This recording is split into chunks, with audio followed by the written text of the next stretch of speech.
cool stuff to show you.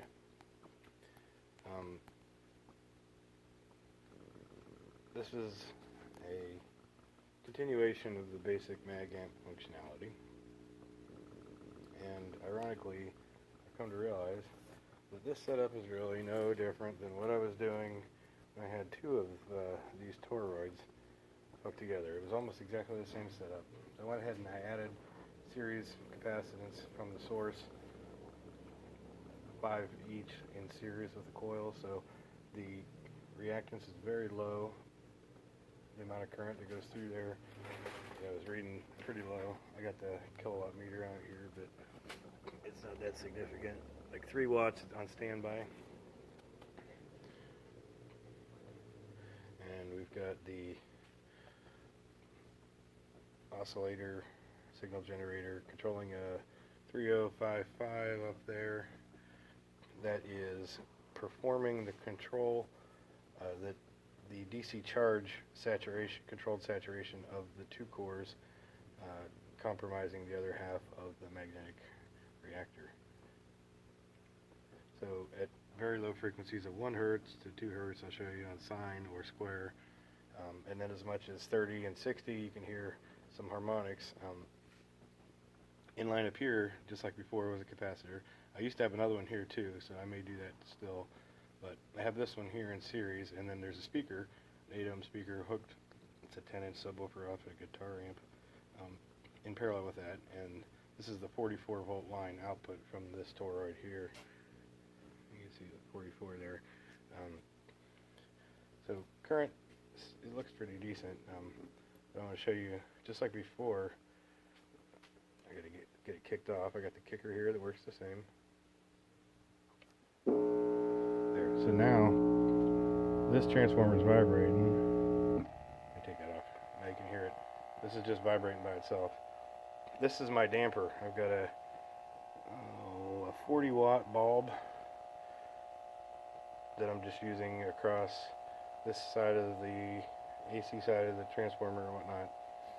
I'll show you in the schematic. And then just various spots over here to get some different effect. It's the only thing that keeps the reaction from constantly wanting to go into oscillation. Whereas before, with the other setup where they shared the same toroid over here, it had a lot more in dampening that inhibited its ability to start ringing like that. But now in this particular setup, it's the opposite. I can't not let it ring, get it to ring, you know. So by varying the rheostat here, I think it's being used as a rheostat anyway, I can change the amount of signal, which is very, very low. So I've got like 0.3 volts, and it comes out to about 0.1 amps, so maybe a quarter of a watt is all I'm using.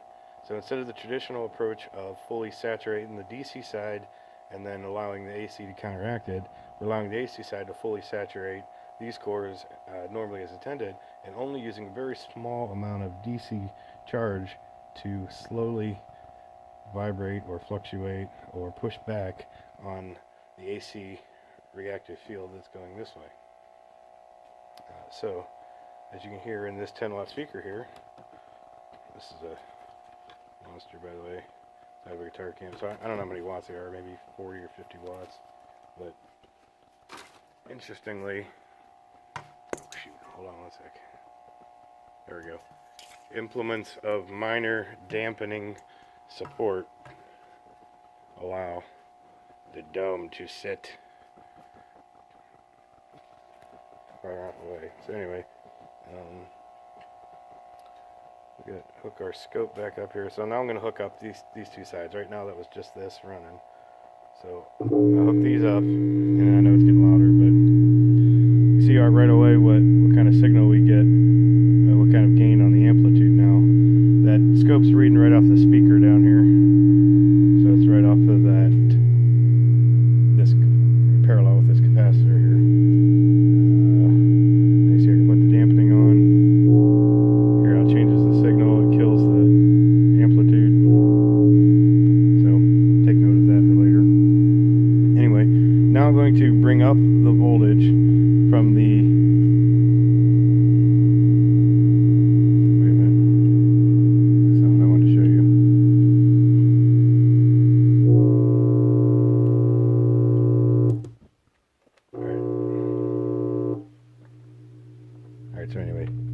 connection is not happening at this moment in this side. The whole thing is hooked up. The rheostat is all the way open, or all the way closed as far as the ground side. So as I start to bring it back up, you can see the, and I take the dampening.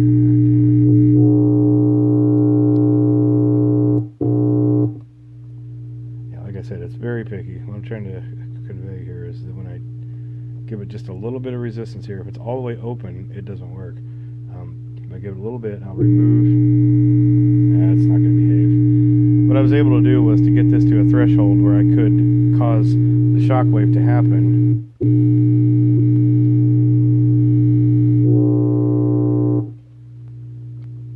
And trigger that to happen by increasing the load. So if I turn up the voltage now a little bit,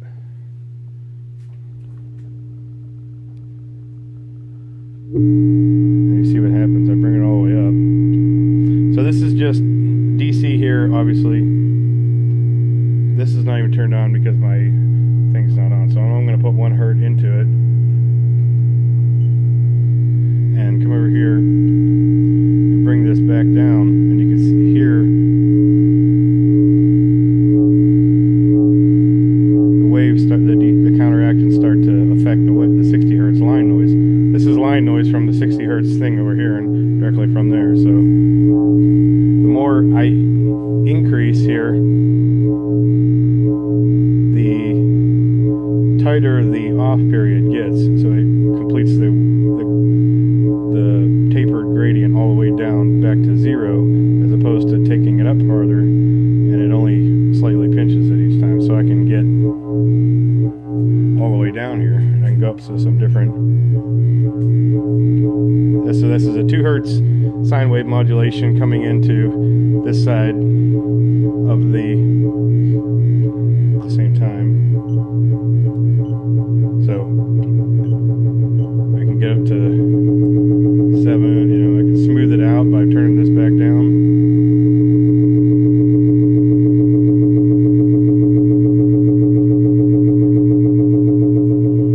Put the damper on it.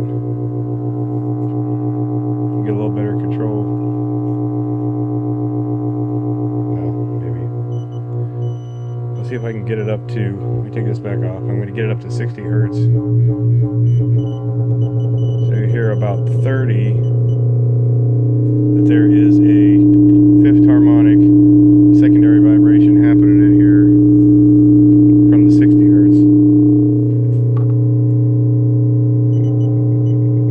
And as I go out just a little bit, so you can hear the disharmonic beat frequency happening.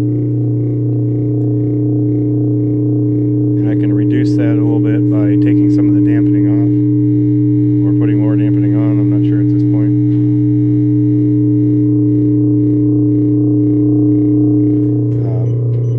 So get up to around 60. So it gets a lot more pronounced there.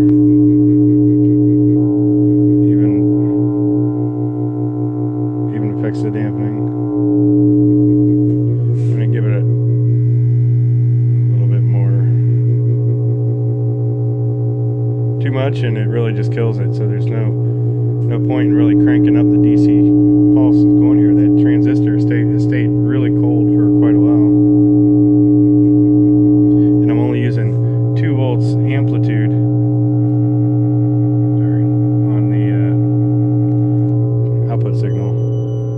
So the higher frequency is a little harder to take it back off for now. The higher frequency is a little bit harder to detect audibly the higher you get. I mean, higher by more than 10 to 20 hertz, you know. Obviously, it would be great if I could get a little bit stronger modulation going on in some of these higher, at some minorly higher frequencies. But it is interesting, the behavior. Is it not? I mean, even a 1 hertz.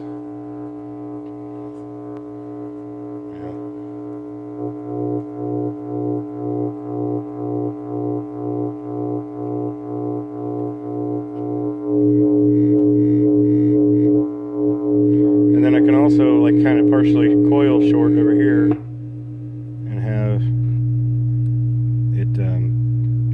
line it back out and it comes right back, just by coil shorting one of these, half of one of these secondaries.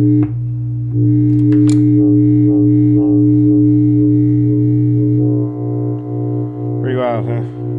So, alright, enough of that. It gets droning and monotonous after a while, but it is cool hearing almost a musical chord come out of this because of the height of this. I can change the frequency, and the resonant point where I hold this dome vertically from the base of the speaker, the point where it vibrates the strongest and the most is always moving up and down as I play with the audible range spectrum that it's vibrating at. So like below 60 hertz, this thing really likes to vibrate really strongly at 60 hertz and 30 hertz. That's pretty neat. But here's that again. It's the same, pretty much the same thing as I was doing before with the other toroid, but what seems like better behavior is what I was trying to get out of the other one. So really cool. As to whether this modulated output is able to do any work yet that may attain itself to be useful, we shall see. Alternatively, the longitudinal vibration to this insulated terminal that's allowed to nearly freely oscillate, just like a reed instrument, there's a dampening that is introduced by the point of mounting the connection wherever it is to a larger structure, and at that point is the resistance point, but it's also the point that deadens any of the dampening that's trying to occur in any type of wind instrument. You know, the principle applies, and we can only overcome the dampening of the mounting by increasing the amplitude, which is equivalent to blowing harder into your clarinet or making any type of reed or oscillator vibrate a little faster or a little stronger to overcome the dampening.